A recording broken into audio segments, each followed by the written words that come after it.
Now, Facebook is certainly one of the most powerful companies in the world, without a doubt. It is the F in the FANG stocks. Among the top 5 tech stocks in the world, the other being Apple, Amazon, Netflix and Google.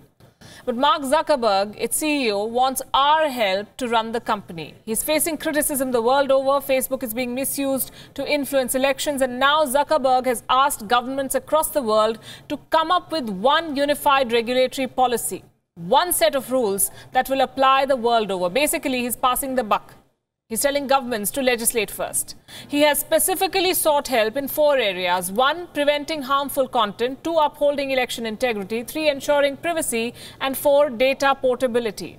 He has asked countries to adopt the European Union's General Data Protection Regulation. So technically, Facebook is asking governments to regulate, meaning asking governments to do what Facebook itself should be doing. Isn't it the job of this company, Facebook, to regulate what happens on its platform?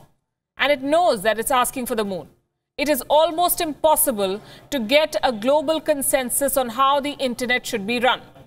And that's what Mark Zuckerberg is now asking for. Every country has its own internet laws. Is Zuckerberg trying to subvert the internet laws of individual countries by seeking one global internet law? Besides, what is right in one country may not be right in another. But the issue that he's raised is crucial. Because right now, anyone sitting anywhere in the world can influence voters in any other part of the world. Not everyone trusts Facebook, though, to fix the mess that it has created on its platform. Singapore, for instance, has decided to not wait for Facebook to crack down on fake news. The city-state is planning fake news legislation, which will require social media sites to carry warnings on posts that the government certifies as false.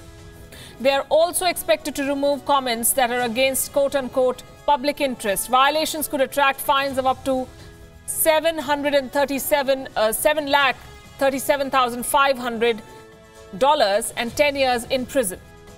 Now, Singapore's stringent laws follow France, Russia, Germany and Malaysia. Why is it crucial, you may ask? Because the world's largest democratic exercise is just a few days away. We're talking about the election in India. More than 900 million people will be voting in this election that will be held in 7 phases from the 11th of April through the 19th of May. Now, Facebook claims to have 300 million active users in India, making India its single largest market. Social media will play a pivotal role in the world's biggest test of democracy, although the Election Commission has already announced a code of conduct that will have to be followed by social media companies as well as political parties. There is some skepticism over Facebook's commitment. Why would they do it?